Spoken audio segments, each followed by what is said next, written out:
প্রিয় দেশবাসী, সবার প্রতি সালাম, আসসালামু আলাইকুম। শীত মৌসুমে বড় আমনের মৌসুম। একজন কৃষক কী পরিমাণ পরিশ্রম করলে তার ফলনে সে উৎসাহিত হয়। দেখুন কি ঠান্ডা, আর চতুর্দিকে কুয়াশা। এই যে ভাই, কিরম ঠান্ডা লাগে?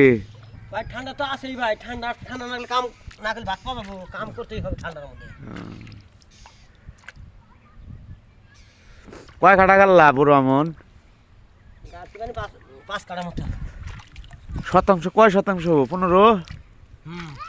15 তাতে কিরকম দান হবো যদি আল্লাহ দেয়? আল্লাহ যদি দেয় তো তাও 15-16 মন তো হই। 15-16 মন না? কেয়ার বেশি হবে না? বড় যে ইরি ইরি হলি বড় তো শতাংশ বলে 6 ধরা 7 ধরা করে নামে। এখন আয়